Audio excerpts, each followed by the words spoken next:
one of the things that drives me nuts for anyone, myself included, is when we're just subject to the winds. Like, did we have a sail up and we're like, okay, what's pushing me this way? And we do this so often in our lives where we let, right? I mean, hashtag Mel Robbins, I guess, but like let them, but we let others push our ships just far right because they're in a bad mood, far left because they're in a good mood. It's like, no, like you take control of yourself. Welcome to Climbing the Corporate Ladder Without Breaking a Heel. I'm your host, Dr. Cynthia. With over 30 years in the corporate world as a single mom, cancer survivor, and often the only woman in the C-suite, I understand the balancing act high-achieving women face. Now an executive coach and international speaker, my mission is to embolden every woman in the C-suite or on the rise to claim her agency and challenge the norms holding her back. Tailored for ambitious professional women, this show features candid conversations with powerful business leaders sharing their real stories of success and failure. If you're ready to look up and step up, you're in the right place. Join us and invest in your future today. Hello and welcome to another episode of Climbing the Corporate Ladder Without Breaking a Heel. I'm your coach and your host, Dr. Cynthia. Today's topic is one of great importance. In fact, all of the episodes this month are focused on equity, gender equity in particular. And what we know is that when organizations and leaders drift or they're not paying attention, not only does this creep up, but it has a way of creating a lot of gaps and a lot of discrimination, and it needs intentionality. Today's guest, I'm super excited, is Brandon Maslan. He is the founder of BAM Leadership. He's an executive coach, one of the first executive coaches that actually made me cry in a good way. He is an ally. He is a longstanding advocate for advancing women leaders. He's focused on leadership presence, influence, and courageous conversations. And he believes that allyship is not an identity, it is a behavior. Brandon and I had the opportunity to meet when I was doing some research a couple of years ago in the development of intentional allyship. You've got yours as well. The companion guide for Now, Near, Next, in which he is a big part of that research and quoted. So, Brandon, thanks so much for taking the time to be with us today. Yeah, happy to be with it. Be with you, and I've always enjoyed our conversations very much, and honored to be part of this cool little book, and Yes. or not, and yeah, just great to know you and follow you actively, and I just love what you put out there. You definitely have that state of being that is Thank you. exceptional and inspiring. Thank you. Thank you for saying that. Yeah. We sort of found a kinship for when we connected probably through LinkedIn a couple of years ago, and then just have such related thought leadership and synergy. One of the things I think would be super interesting for the person listening is your origin story. I always like to start there because there's something that brought you to this space and this place, and you can go back as far as you'd like, but give us the backstory. Yeah, I mean, the comic nerd in me is very excited right now. So that's so what is going my more origin story is that I let's see.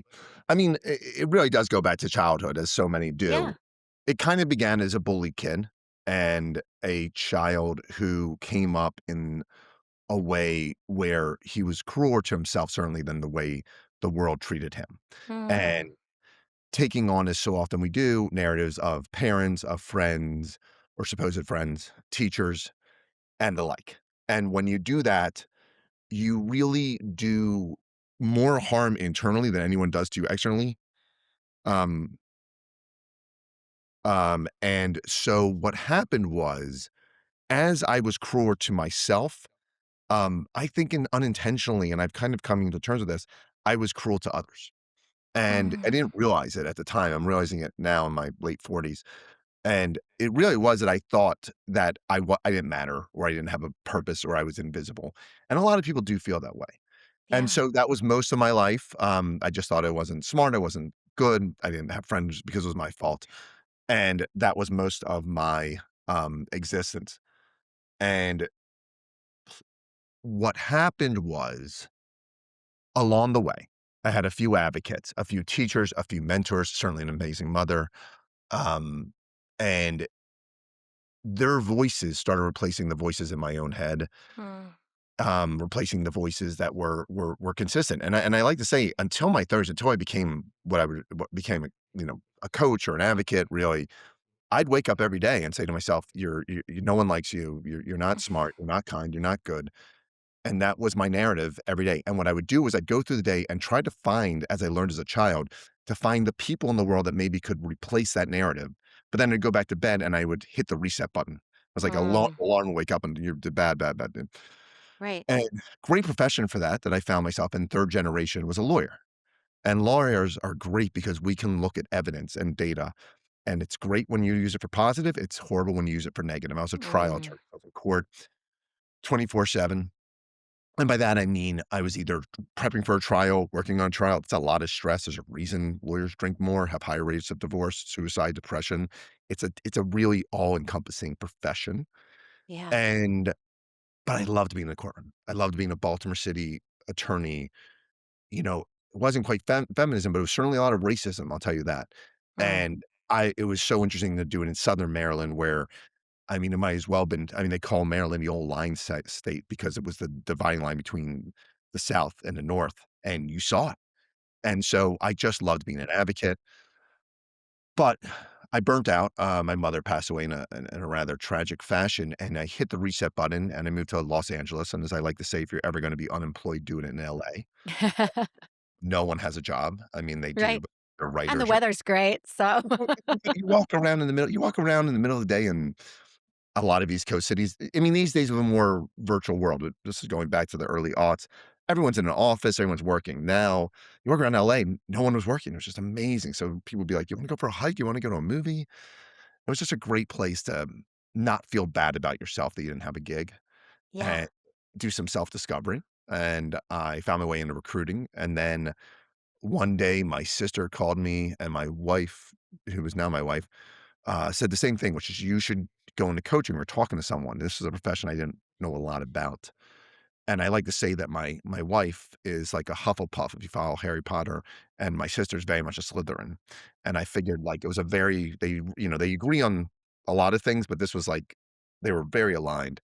Yeah. And I did, and I'll tell you this, I don't necessarily call myself a coach as much as I call myself a thought partner, strategic ally, team builder, et cetera these days.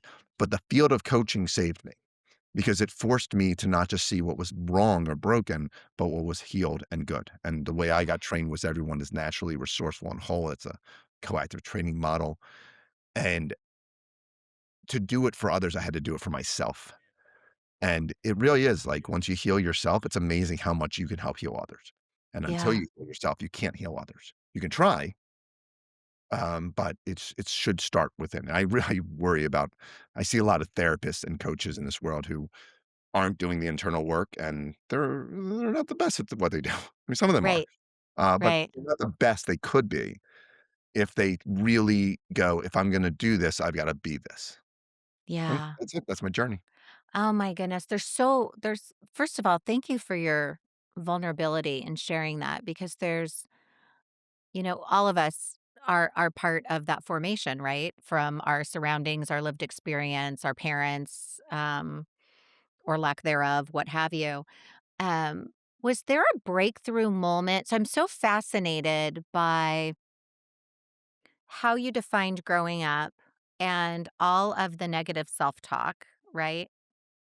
Which I'm gonna get to because you said something in a prior call you and I talked about related to that and how you help women and others, break through that. But to go from that to then being an attorney where you were defending, um, individuals who were marginalized, othered, etcetera, was there a point in that? Because that seems like sort of this change of instead of being hard on others because you didn't feel good about yourself. Now you're protecting and defending and taking care of others. Yeah, and I think a lot of people who grow up in the way I did, and my mother battled, she was the most amazing mother in the world, but she certainly battled her demons and addictions. My father had his own stuff. I think a lot of people grow up taking care of others, it Mm, a little more naturally to us, so I'll admit. right. Um, but yes, I do find that one of the best ways you should heal yourself, but while you're Mm, healing yourself, one of the best ways to feel better is to help others. mhm. By the way, and, it's a sort of a la bullying, one of the best ways to feel better is to bully others too, and that's why Right, people bully. So it's a two-edged sword. You can either right. bully and you can feel more powerful, or you can help and you can feel more powerful. Um, I think the world's 50-50 a lot of times, sadly, and I would say men are more the culprit of the bullying in my humble experience, Mm, and that's because it's a little bit more vulnerable to help and support, until you feel comfortable. right. So, yeah, the journey as a lawyer, sure, I loved it. I loved being in a courtroom. My father was a lawyer, my grandfather was a lawyer. Going to college was probably the first time I learned that, like, my voice has power. If I was writing, I get a good grade. If I was talking, I get a great grade. Yeah, Um, but, yeah, more than anything, it was, again, people seeing something in me. I loved choosing a side of something and advocating. And then right. if you give me a person what I like to say is if I'm playing tennis, I played tennis in college. If I'm playing singles, I don't care. Like, I just wanna get out there. If I have a little bit of time on the court, if I win or lose, I play against really competitive people. I'm fine. Like, we had fun. It's a nice day. I can't believe we're Yeah, playing tennis. If I'm on doubles, I have to win. We cannot lose. It's no, we're not losing. Same thing for basketball, same thing for any sport. One-on-one, I just don't care. It's the love of the game or fun. But if someone's counting on me, yeah, that's when I shine. Um, yeah, and I should do it more for me. yeah, Mm, and that's a work in progress, trust me. But that idea that I could like defend someone, and it's also when you spend your life feeling weak, it makes you feel powerful. yeah, that makes sense. What did your sister and your now wife, what did your sister and your wife see in you that bridged the coaching element? It's a great question. Because Look, I agree. I mean, I think they were brilliant. So, I wanted to be I wanted to be a therapist in college, and my very East Coast mother, from New York, fill in the blanks, was like, "Nope, lawyer or doctor, you're gonna choose." Like, that was it. And I didn't know you couldn't disagree with your mother, at right, 18. right, Now I do. right. Glennon Doyle on Untamed talks better about this than I do. But didn't realize that was an option at the time. Knew I could disagree with my dad, but not my mom. And so, it was something I always wanted to do. I loved therapy. In hindsight, I'd be a terrible therapist. I mean, I really would. Hashtag ADD, hashtag, but also a great therapist will sit with you for 5, 10 years. I mean, there's some debate on that, right? But they'll sit with you and I tend to be more like people would come to me and I would see them and I would say, we can either stay doing exactly what we've been doing or we can move forward. Mhm. And what I love to do, and it was just people would call me, over time, that's it. Just people would call me and nothing I loved more than getting in and solving things. Coaching, therapy teaches you not to solve everything, Right, but I tended not to go, all right, let's talk about everything in your past, which matters. And there's a place right, for that. God right, bless my therapist. But I didn't see that as a pathway to moving forward as much as it right. was like, here we are today. This situation, right? It's very Buddhist. This situation today sucks. Very Viktor Frankl, Man's Search for Meaning. And these were all books, and I think it was after losing my mother in a tragic fashion, everything that happened afterwards. I think they saw someone who was like, okay, let me get things in order. And the way I did that was take care of others, but not in Mhm. the way I had before, which is trying to save someone from addiction or protect people from themselves. I just went into this. Do you want to stay stagnant? Do you want to stay stuck? Because that's an option. But at least Buddhism teaches you, and I'm not necessarily Buddhist, I just like the philosophy, impermanence is life. Mm, Viktor Frankl would teach us that, between stimulus and response, there's a pause, and in that pause, there's opportunity. And I just started people came to me, I think, and I was the pause. right. Like, "You've been doing this thing, let's take a pause. I Yeah, love you, but is this working?" right, And then let's find the opportunity, and I think that started the right. the pathways. all these things that have helped me heal, I sort of started using. Now, luckily, no one is. That's it. I think they saw that in me, or I hope they did. Yeah, no, clearly, clearly. Yeah, I've been working around a lot of thought leadership around stop drifting, and it parallels to what you're saying is Right. because we drift for a lot of reasons, right? We don't have our eye on the ball because we're paying attention to something else, and overly focusing in one area of our life can diminish our focus in another. And to your point, it's like let's call an audible here. And, if you just continue to let the headwinds or the tailwinds or the current take you undirected into the space, is are you good with that? Is that where you want to go? Or do you want to take the control of the direction of where you're going? And that probably looks different. Yeah, Yeah. I saw your post on drifting, and I really liked it. I'm not enough of a race car fan to really have a good analogy, but I do like I I'm I'll read any book about someone lost at sea. Yeah. I'll read a book about mountaineering, but a really right now I'm reading about, the Shackleton expedition, but I love a good book on you're stuck, what Yeah. do you do? Right. And do you sit and give up, or do you, um, do something, you know? Yeah. And so often we are subject, one of the things that drives me nuts for anyone, myself included, is when we're just subject to the winds. Like, did we have a sail up and we're like, okay, what's pushing me this way? And we do this so Mm, often in our lives where we let, right? I mean, hashtag Mel Robbins, I guess, but like let them, but we let others push yeah. our ships just far right because they're in a bad mood, far left because they're in a good mood. It's like, no, like you take control of yourself. That's right. Like, position it, the wind's gonna blow one way or another. The only thing we choose is how we, captain our ship, right? Absolutely. The quote, I think it's Nelson Mandela, right? "Captain of our ship, masters of our soul." Right. Absolutely. Something you said a little bit ago when you were talking about your origin story reminded me, and you tell me the probably the more direct phrase, but you were talking about that negative self talk, right? That negative playing that negative tape, and you said something akin to, "I will kick the ass of your," you know, Yeah. negative self.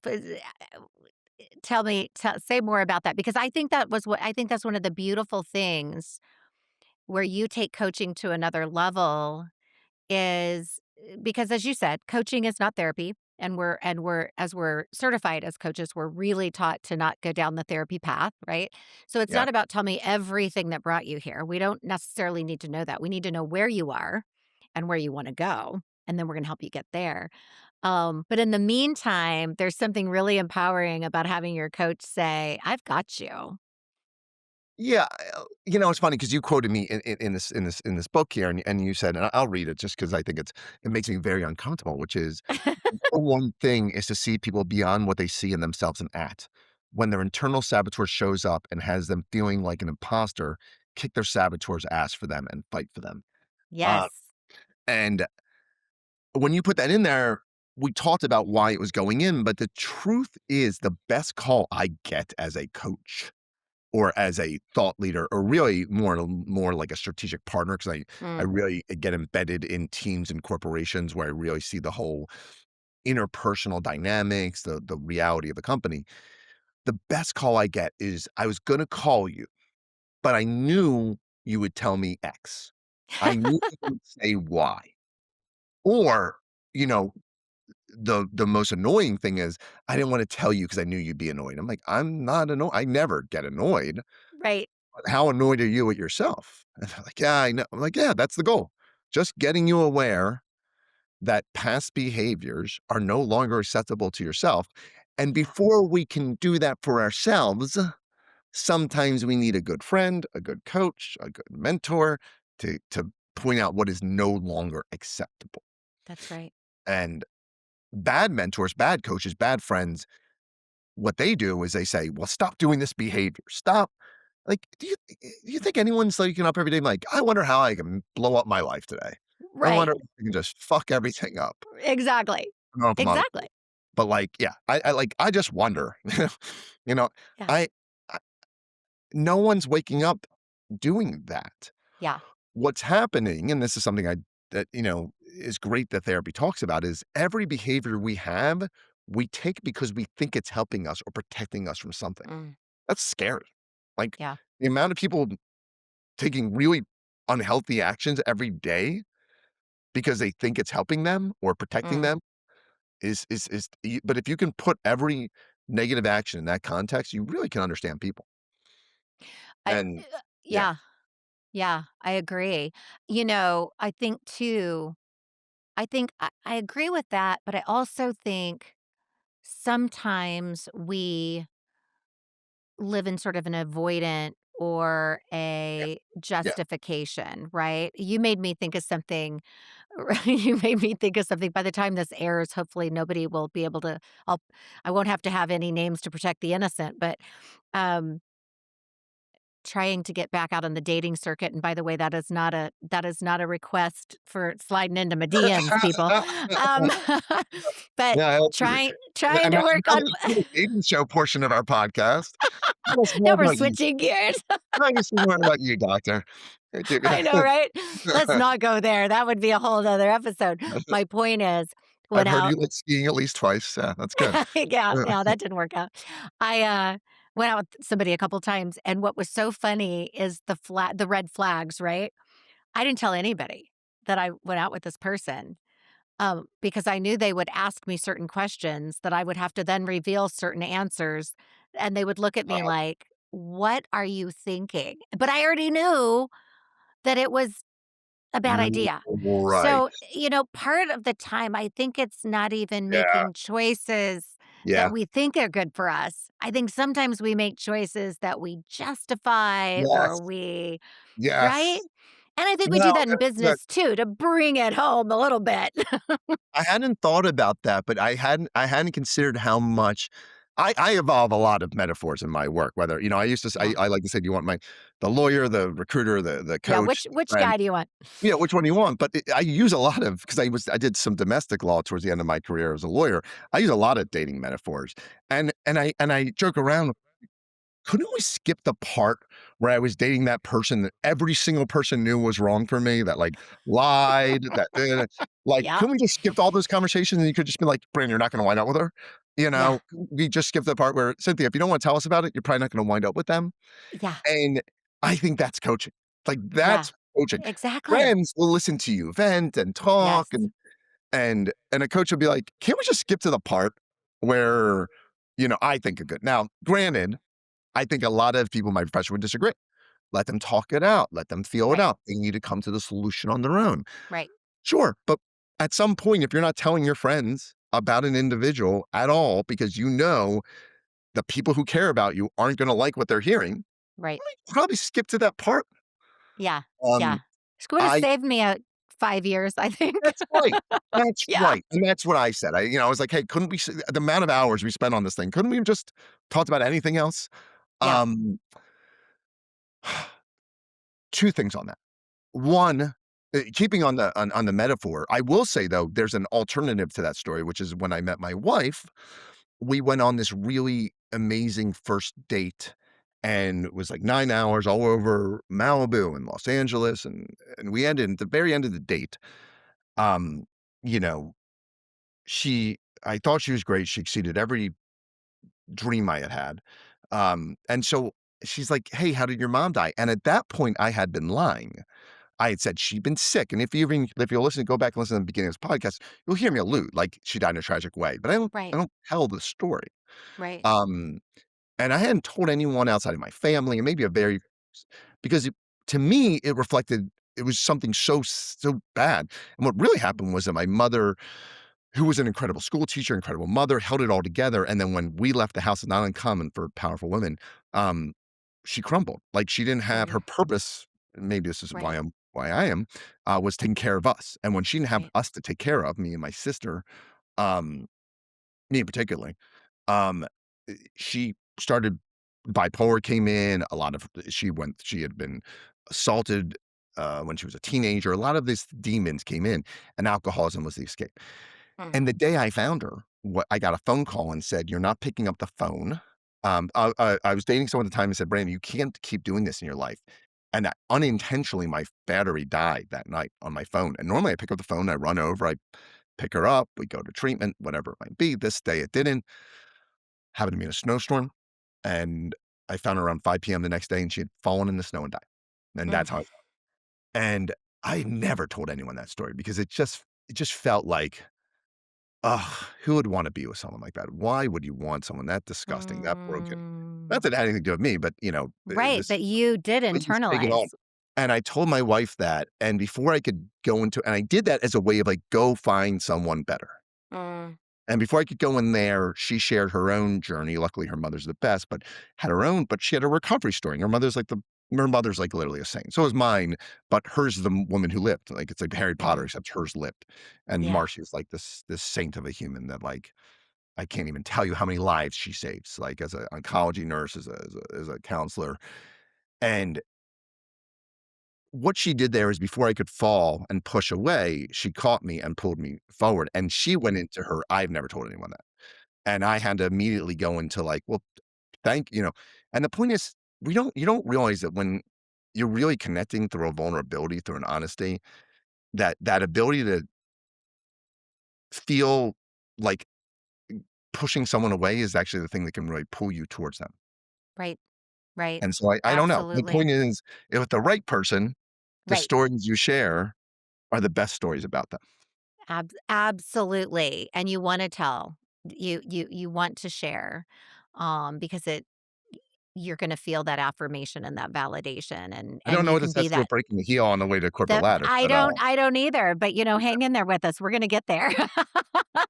No, I think the pivot for me is, just kind of continuing with your journey. You then went into working in an all-female organization, or an organization focused on women yeah.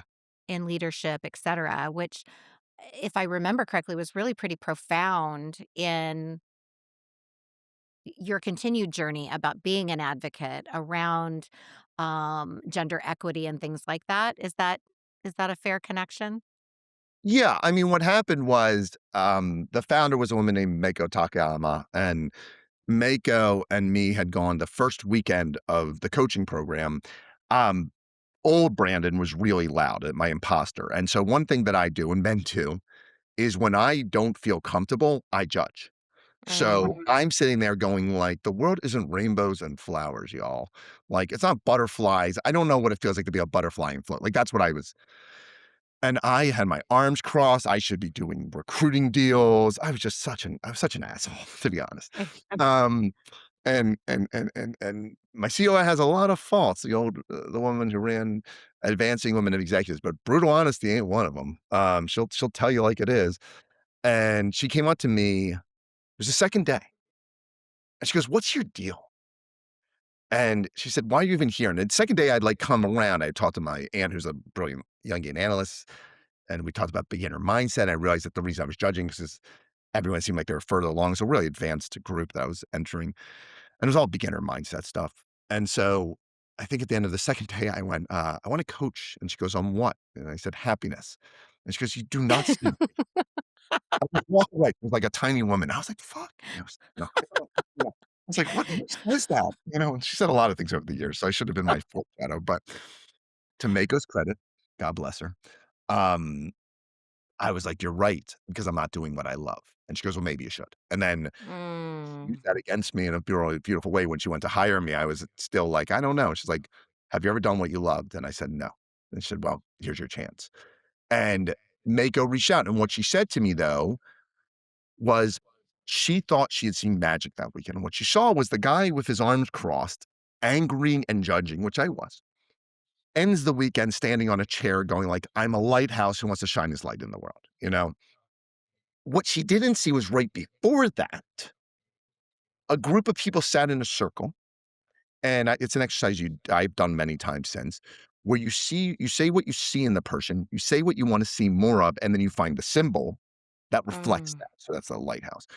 But it was after the first part. I might not be a coach today, it might not be me today if this hadn't happened, but a brilliant woman named Cindy Waking, was a brilliant coach, one of the probably the best I ever had.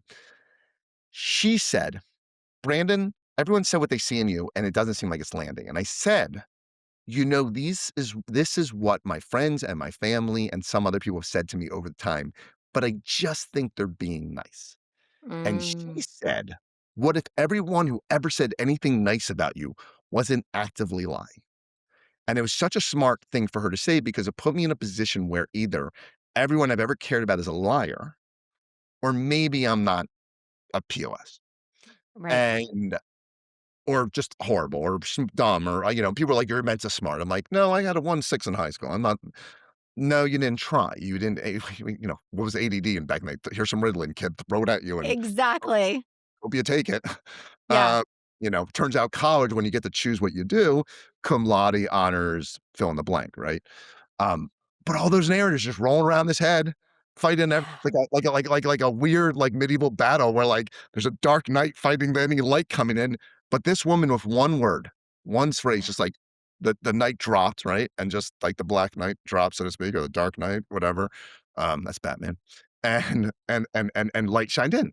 And Yeah. what Mako saw was the light shining in, and then me recognizing that what I really wanna do is let light shine out. And Mm, when she called me, she said, "I'd never seen a transformation like that." And I said, What I want is to do that for everyone." mm. And the real way I got the job, though, was by pushing her away because she said, "We run a company called Advancing Women Executives," and I point out, "I can only see one problem with one of those words." Uh, I'm thinking, and I said to her, I was like, "I'm thinking you should have an executive woman coach these people." I'm neither an executive nor a woman. And I actually advocated. I sent her 4 of the best coaches I knew, all women. I said, "Hire one of these people.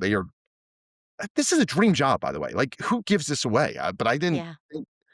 I didn't think, and she called me, said, "I talked to those 4 women. They're great, but no one was a bigger advocate for women than you." And I said, "Well," and she said, "Brand, women," this is one of the funny moments where she said, "Women don't always support other women." I said, I disagree. I hard disagree. I've never seen that." And she goes, "Who's more likely to be right? The woman who runs a feminist organization or you?" I was like, "Fair, fair." She does have a point there. She does, but I hadn't seen it. And she's Yeah. like, "That's why I love you. Like, you're just beautifully naive." Now, Yeah. 6 years at Advanced Women Executives, 7 years of doing this executive coaching. I've seen it more times than I care to count. It breaks my heart every time. I cannot figure it out for the life of me why women are not gathering together and be like, "We can take these fuckers down. Yeah. All we gotta do is stick together. That's it. That's it. Yeah. It will crumble. Trust me, the patriarchy will fall." No, Barbie is not real, I guess, the movie. But Yeah. 6 and 1, and she hired me, and thank God she did. And it changed my life demonstrably for the better. Yeah. And then I'll get a little bit later though on the way I coach at Advancing Women Executives, and I think the lesson I learned later, which is a little different, but keep going. How do you so I wanna get to that, where and so I may be taking us off path. One of the things that keeps coming through my mind, and by the way, 100%, we need more women shining light for women. That is a mantra. I am all about it. Lift every woman up all the time. To say that I don't at times go, "Oh, I'm a little envious. They got Mel Robbins to, write the forward for their book and I didn't." Yeah, I'm human, Yeah, right? sure. And I'm competitive and all the things. Um, but with it's envious more than jealousy. It's more like, "Wow, good for them. What can I Yeah, do to reach that I'm not talking level?" about, I'm talking about people actively putting other people down. 100%, but that's That my they can point is that it happens so much. Um Where do you think so we've talked a lot about the our own, call it imposter phenomenon, call it, all the negative crap that we tell ourselves and that terrible tape that plays over and over again. Where does that show up in your mind from the gender equity side of things? Just kinda wanna tether those 2 things together because Yeah. my theory is that they're highly relatable. No, and that's a good segue because it was early days. I sort of had my imposter as I would, where I was thinking, well, people aren't going to want to talk to me because I'm clearly not a woman. Mhm. And I love the definition of compassion versus empathy. Mm, Compassion, men are really good at compassion. "Oh my god, poor you. Oh, so sad, blah, blah, blah." Women are too. We all are. "Oh, those poor kids over there in that other place that I don't live." right, Empathy done poorly is, "I totally get you." You know, some dude being like, "Oh my right. god, when I was a young Latino woman." No, Yeah, you me too. is that Yeah, oh god, the amount of times I've heard, like, some old rich white guy tell some, woman of color, like, "I totally get you." No, no, no, you don't. But what we can all understand is that feeling that things are hard, or things are impossible, or things are struggling, or things are I'm judged, and for me, it was very much my entryway point was, I know what it is to feel judged for the audacity of being myself. mhm, The more authentic I was as a child, the more I felt judged. The more I hid, which is why I hid, at least people weren't actively hating me. right, And it took me years to realize that I was just making people feel a way or modeling a behavior that they didn't wanna deal with, which is like, "Can we just talk about the truth? Why are we talking about Nintendo for 24 hours? Can we talk about how we feel?" Or, "No, you weirdo. Sorry, my right, bad." Um, Point is, empathy is trying to understand how people feel, not by having a shared experience, but by having a shared feeling. That's a big thing. mhm, Shared feeling, not an experience. So, the divide and equity, I think there's a lack of empathy on other people's part, just the person. I think there's probably a lack of saying to the person what needs to be said. So often when someone's giving advice, they're giving advice that they want to give, not what is needed for the individual. right, One thing that happened at a company that I might have been talking about recently is the CEO would say, "Can I be honest with you?" And mm, what are you going to say? Of course.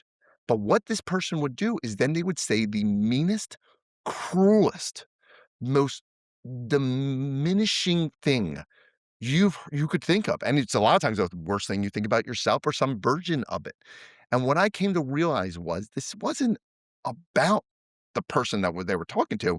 It was about their own insecurity or their own thing or their own whatever. And right, people would leave the office crying. And finally one day I was like, "No, you can't be honest with me." right. And you know what they said to me? They said, "That's sad." I go, "Isn't it? It's really sad that your honesty is that destructive. That's sad." And Yeah, I don't even think it's honest. And I swear to you, I didn't watch a person come out of that office crying for a year after that because they stopped being honest. And I'm just gonna go ahead and tell you, if your honesty is making people cry on a regular basis, maybe don't be honest. I don't know. Not the yeah, rule. What people do is they ask for permission to be abusive. They say, "Hey, can I speak exactly, the truth?" Radical candor a lot of times is misconstrued. Like, "Hey, can I say a hard thing to you just so you can feel like shit about yourself?" right, Like, exactly. that weird if someone walked That's up to not you being honest, that's no, if someone asking walked for up to you like permission to be a jerk. exactly. "Cynthia, can I hit you? Is that Yeah. okay?" You'd be like, "No." But it's, "Can I emotionally abuse you?" Right, I guess, right, you know? Really have a strong thought on that.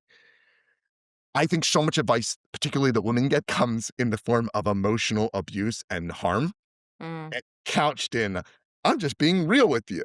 Are right, you? Just try harder, you know? I like, I don't like to crap on any book, but, like, when Lean In came out, I used to get, this is right when I started doing my work, and it was like, "I leaned in, I leaned in, I leaned in." And then, I knew people had worked with Cheryl, I knew a few things with Cheryl, and I said, "That's a great book. It should just be called Lean In, especially if you're Sheryl Sandberg, who went to Stanford, who did all this. If you're not, do whatever the F works for you." That's what the book should have been called.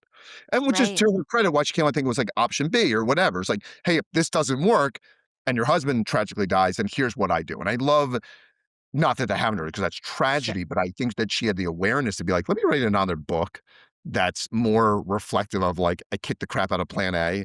Now I gotta go with plan B, even though that was never on my agenda," right? right.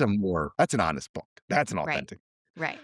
Well, and lean Isn't it in puts all the accountability on the woman in the case, right? yeah. So I it's guess sort this of idea was Zuck's idea. It wasn't even Cheryl. Zuck's like, "You should put this in a book." Like, yeah. it's Yeah. you can't make that up that it's like, he's the one who's like, "Hey, go put this out there." Like, you And know, who's leaning in with you? I mean, I think that that's where this whole coaching piece and advocacy and 100%. allyship comes in. 100%. Yeah. Um, yeah, I mean, I'd like a book of like, I don't know, push forward, and like, lean back if someone pushes you up the hill. I don't know. There's a Right. lot of other things I'm interested in. Yeah. Um, but again, I think the advice that people are getting is wrong. I think the onus on the individual is too much. I think the lack of accountability on those around them is enormous. Um, and I think we have a lack of understanding the realities of a situation, um, and saying, "Here's what's going on." Yeah. And, terrifyingly, we're at a very strange time in history where we're almost taking pride in being like, "Ah, it's gender equality, racial inequality. Let's not talk about that. That's wrong." And it's like, "Oh God, we have really done some pendulum swings in the last 5 years, I'll tell you." We have, we have. I think too, the connection I would make, just bridging your work and my work is, our study found that that women are conditioned to put your head down, work hard, and wait to get tapped, right? So, largely, are not putting their aspirations and interest into the universe. And then if you couple that with our own saboteur, our own internal demons that are telling us, it's not ladylike, or stay quiet, or don't be too assertive, or you're not good enough, or all that. Those two things combined can be paralyzing in raising your hand and putting yourself out there and chasing that dream. And let's not forget the fact that statistically, women are still taking care of the lion's share of the, household, the healthcare, the this or that. So it's convenient to put your head down and work hard and not look up and let your internal demons write the narrative because, I could just do all this other stuff and somebody will tap me at some point. And I mean, I feel like that contributes to the gender equity issue. Yeah, 100%. And I think, a lot of times, what I like to say is when someone doesn't do that too, really smart people don't advocate for themselves, don't Mm, raise their hand, don't self promote, don't. It's really smart people see it modeled so poorly that they're yes. like, I'd rather never do it than be that asshole over there. Right. And that's what I see consistently. The smartest people don't do it because they've seen it modeled so poorly. And and I like to say, you know why that person's an a-hole? Because they're an a-hole.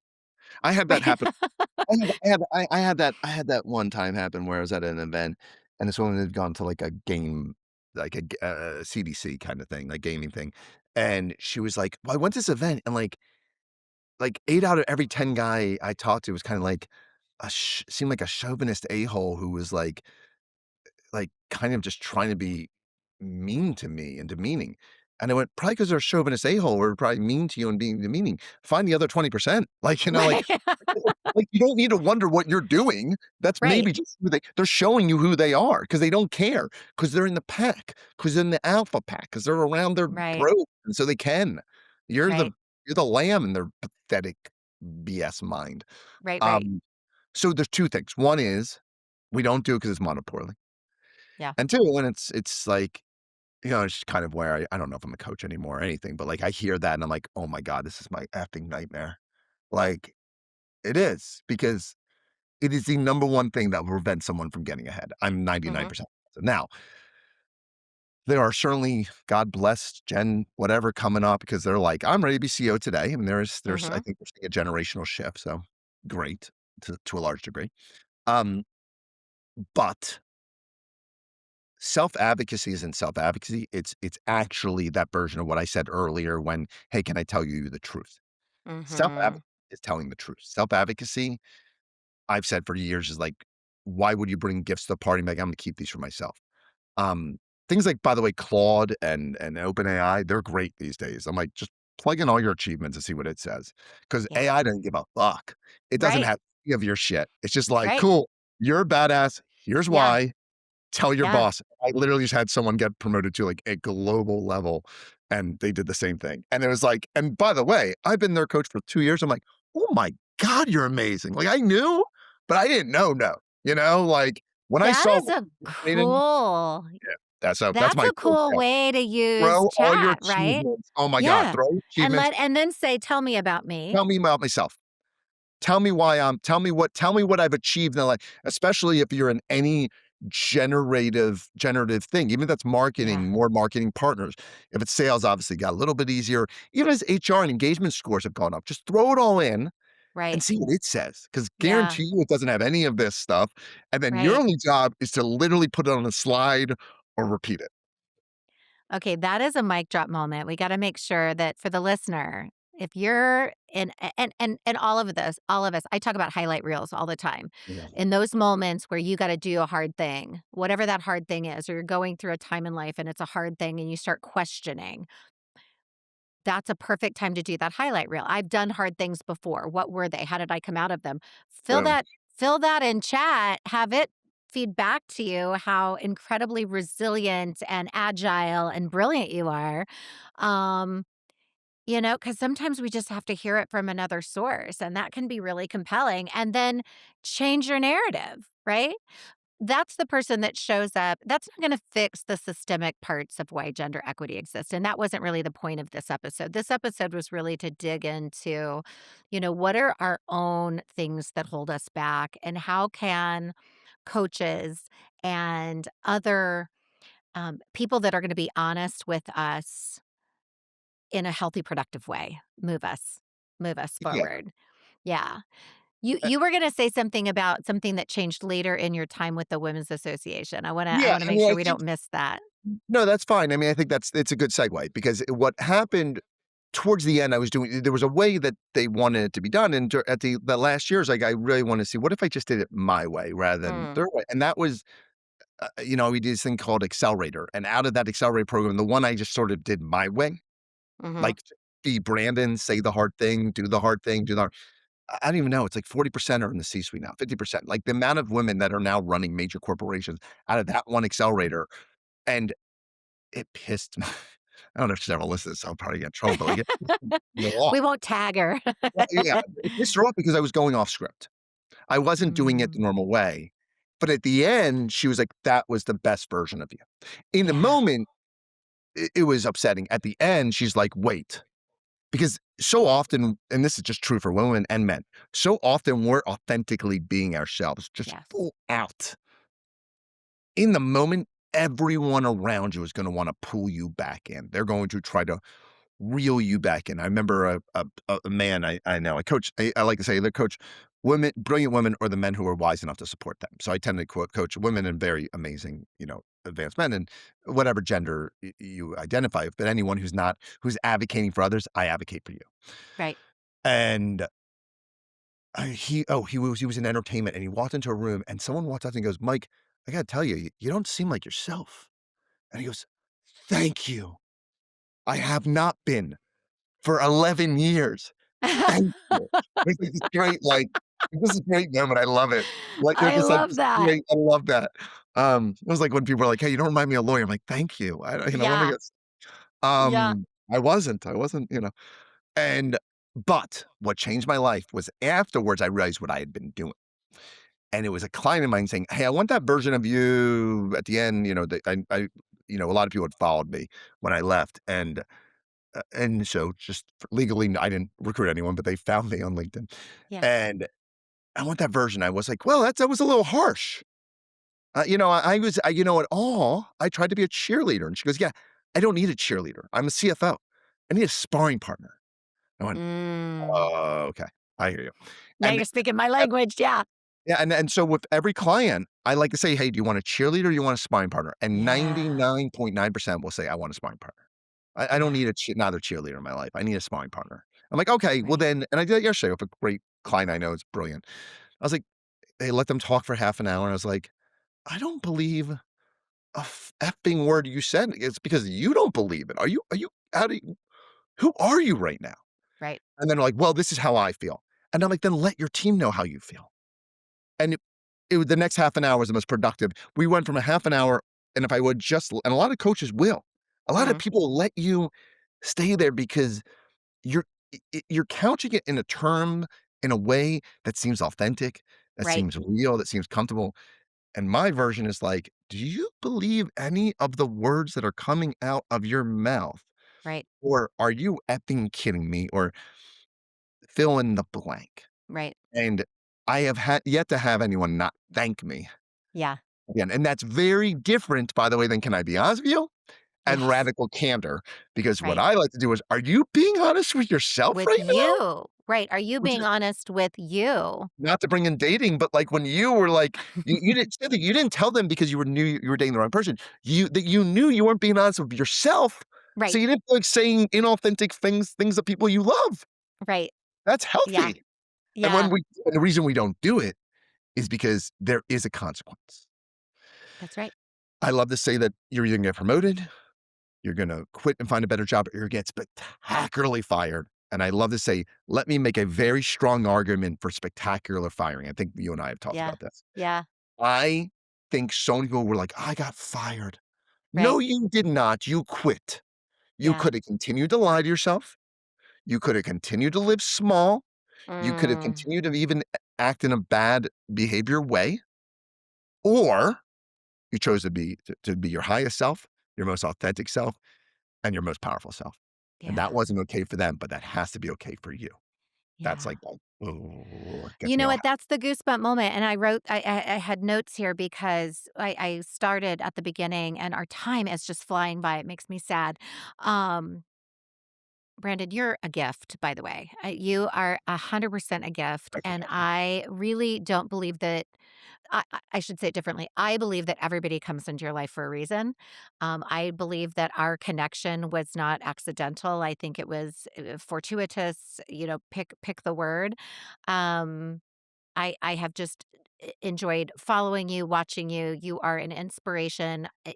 Every wonderful, amazing man out there should pull a page from your playbook. I'm going to conclude with something you just said because it harkens back to the very beginning when I said you were the first and only person from a coaching perspective, and we weren't even in a coaching moment that made me cry, that got me emotional. And so I'm gonna kind of close with this story. Um, I've talked about on the pod and very openly about the fact that my CAO position was eliminated, and I was doing this research, and you and I were chatting, and you said I help people either get promoted, a new job, making a lot more money, or spectacularly fired. And, I said to you in that moment, I said, "Oh, that's a fun way of looking at it. I guess I was spectacularly fired." And then I quickly corrected myself and I said, "Well, not really. I mean, I was laid off." And you said without hesitation, which is where your coaching is so brilliant and so on point and why so many people say thank you, is you said to me without pause, you go, "No, you were. You were spectacularly fired." And I'm like and I was like kinda took me back and you said, "Because you weren't willing to play small.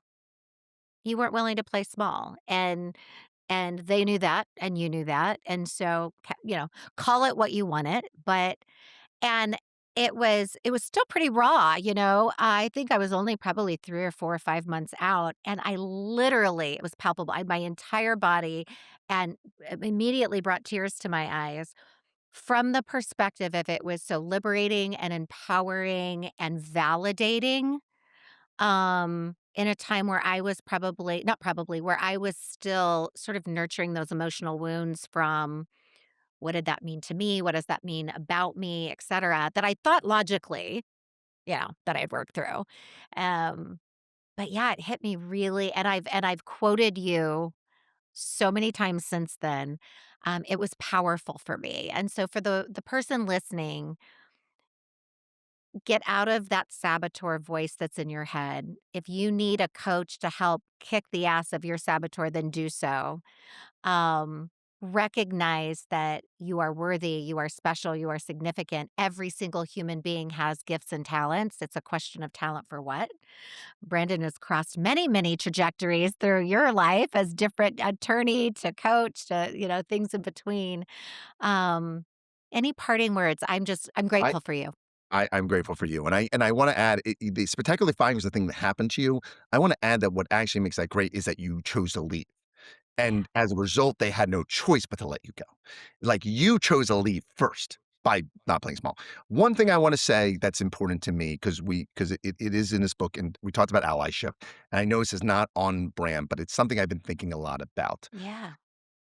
is for if there are any men listening, I think a lot of times we get into this habit of like, well, men, well, it's women versus men, or yada yada. And something that a good friend of mine, Sean Layden, former chairman of PlayStation, founder of Girls Who Game, said one time was like, "Look, I've been in many rooms, and in many rooms there will be about 9 men and 1 woman, and you think all the men agree, 3 or 4 men do not agree."